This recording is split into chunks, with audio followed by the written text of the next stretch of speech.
नमस्कार मित्रांनो, Chennai goat farm. आज आपण ही बकराविषयी माहिती पाहणार आहे. लहान बकराचं संगोपन कसं करायचं.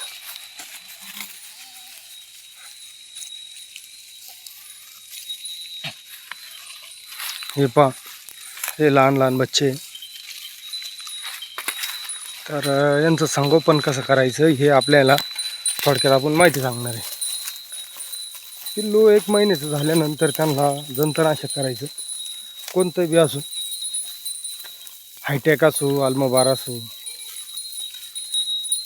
तर ते 3 ml, 2.5 ते 3 ml बकरासाठी.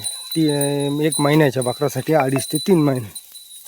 2.5 ते 3 महिन्याच्या बकरासाठी 4 ml, 3 ते 4 ml असं कमी जादा बकराचं तब्येतनुसार. आणि त्याच्यानंतर त्यांची भूकवाढीसाठी आपली हळद घ्यायची.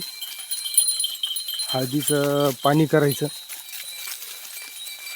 एका बकराला 5 ग्रॅम हळद गेली पाहिजे.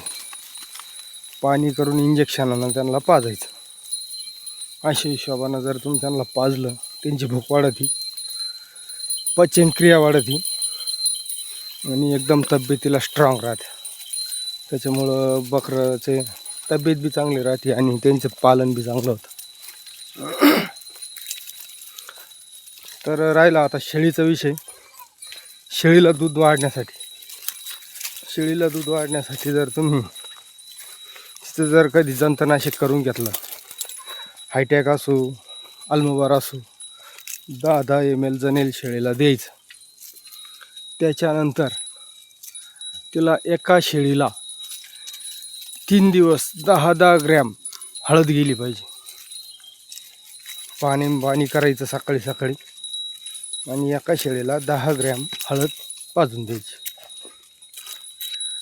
त्यानं तिची पचनशक्ती वाढते आणि दुधाला बी वाढते. जनावरांना चारा खाल्ला म्हणजे दूध वाढतं. माहिती आवडल्यास समोरच्याला पाठवा, शेअर करा, लाईक करा. धन्यवाद.